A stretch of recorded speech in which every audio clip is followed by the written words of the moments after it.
Hey guys, welcome to Rosie's Dessert Spot. In this tutorial we'll be making a really fun Tiffany inspired 3-tier cake.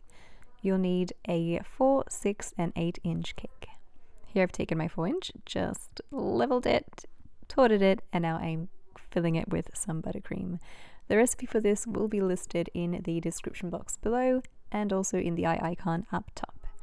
Normally I use 2 cakes, this time I'm just going to use 1 cake cut in half, but if you wanted to make it taller, you totally could use 2 cakes for this.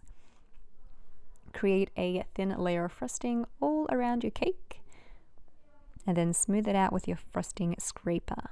Bring that lip to the middle and then refrigerate for 20 minutes until your buttercream has set. In the meantime, you can prepare the ribbon. I've taken some fondant, rolled it out into a log, and then rolled it to about 3 millimeters in thickness. Cut it into a very long rectangle or a panel. Fold the 2 sections in half, so either end folded in half. Cut it down and then create an M shape with the edge. This would be your little bow. Stick it together with a little bit of water and then create another panel and stick it down into the middle. Turn it over and secure it on the back just to hide the seam. And then let it rest completely to dry. I let mine dry standing and I opened up the arms a little bit just to help it stand tall. Create another 2 panels, and these will be the arms traveling down the sides of your cake. I cut one on top of the other just to make sure that it was the same size. Take some buttercream that's been colored with gel food color in either turquoise or teal, just lightly colored, and then create that final layer of frosting all around the cake. It's a nice thick layer here. I've taken my scraper and now I'm going around the cake just to move it around and fill in any of those pockets.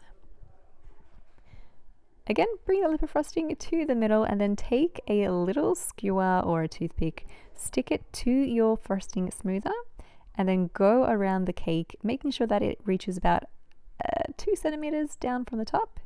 And this creates an artificial looking lid. Kind of gives the illusion that there's a lid on there.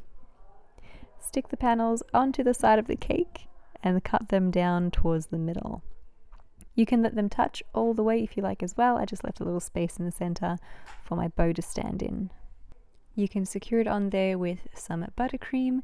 I also added arms, but they were a little bit too short, so I'll show you how to make them a little bit longer later in the video.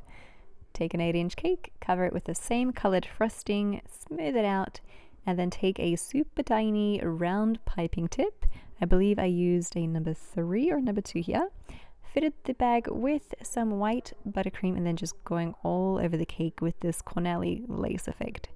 Basically, you're just creating a continuous line in zigzags all around the cake, and you're trying to keep the same distance apart each time. So you're making little zigzags, but you want the space between the lines to be as similar as possible. If you do have to stop to take some fresh air for your hand if it's getting a bit stiff, try to stop the lace towards the bottom of the cake or the very top rather than the middle. Once it's all piped, add some little edible pearls. I've chosen to go in with some white ones. And then for the middle tier, we're creating a crumb coat in white buttercream. Let this rest in the freezer if you can for about 10 minutes, and also the 4-inch as well for 10 minutes so that the frosting hardens. And we'll pop some straws cut flush at the top of the cake into our 8-inch and our 6-inch. You could use bubble tea straws, paper straws, or wooden dowels, totally up to you. Now that our cake is nice and firm from the freezer, we're going to handle it with our hands and place it on top.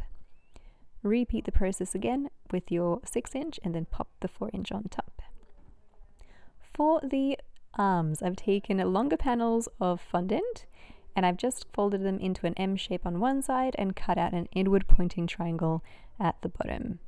You could let this dry for about 20 minutes on your countertop. Make sure to give it a bit of a fold so it looks a bit more realistic and has a bit of movement to it. Stick it on top with some buttercream and then take a 6B tip and create rosettes on the middle tier. You could mark out lines on the cake so that you know you're keeping the size consistent. Totally up to you, I just freehanded it. Also, the 6B tip will create really huge looking rosettes. So if you want something to look a little bit more delicate, maybe use a number 32 tip or a 1M star tip instead. And there it is, a really fun Tiffany inspired 3-tier birthday cake. I hope you guys enjoyed this one and give it a go. If you do, hashtag Rosie's Dessert Swap so I can see your awesome creations as well. And that's it. Thanks for tuning in, and we'll catch you again in the next one.